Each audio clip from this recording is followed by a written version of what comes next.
हिजो धर्मसन्तले केही गर्छु भनेर अगाडि आएका थिए, तिनीहरूलाई नेपाली समाजले यति धेरै हेट गर्यो, यति धेरै गाली गर्यो कि उनीहरू आजसम्म हाँस्न सकेका छैनन्। तर अहिले उनीहरू सत्य साबित भए, उनीहरूले बोलेका कुरा सही रहेछ। र अहिले नेपालीहरूले फेरि कुलमान घिसिङ, महावीर पुन, सन्दुक रुई जस्ता व्यक्ति, बालेन शाह जस्ता व्यक्तिहरू, नयाँ व्यक्तिहरूलाई निमोठिरहेका छन्, जसले तिलगङ्गामा आजसम्म राजनीति छिर्न दिएन। त्यो व्यक्तिलाई लुसिफर अथवा विदेशी एजेन्ट भनेर ट्याग लगाइरहेका छन्। न नेपालीहरूलाई गाली गर्न सत्य तथ्य चाहिन्छ, न कुनै कुराको पुष्टि हुनुपर्छ। गाली गर्न पाए हुन्छ। नयाँ मुहारहरूलाई ती पुराना दलका व्यक्तिहरूले निमोट्न खोज्छन्, उम्रदै गरेको बिरुवालाई मार्ने प्रयास गर्छन् र त्यही जालमा नेपालीहरू फसेर गाली गर्ने गर्छन्।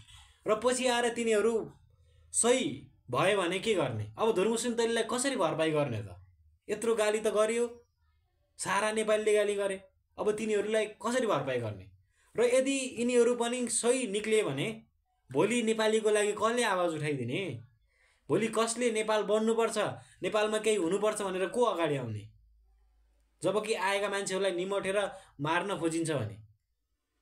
हामीले यसरी नबुझिकन गाली गर्दाखेरि घाटा हामीलाई नै हुने हो, हाम्रै आवाजहरू दब्ने हो।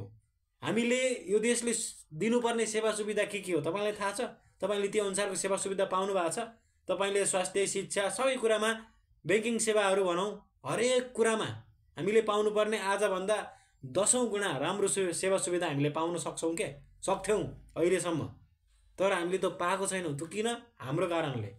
र त्यही कुरालाई चिरफार गर्न नयाँ व्यक्तिहरू अगाडि आउँदाखेरि, हामीले यसरी निमोठेर मार्दाखेरि घाटा हामीलाई नै हुन्छ। हाम्रो देश हार्छ, हाम्रो देशमा केही गर्छु भन्ने मानवता हराउँछ र हामी नेपालीहरू फेरि जनावर जस्तै हुनेछौँ जो अहिले छौँ। हामी सुध्रिन अति आवश्यक छ।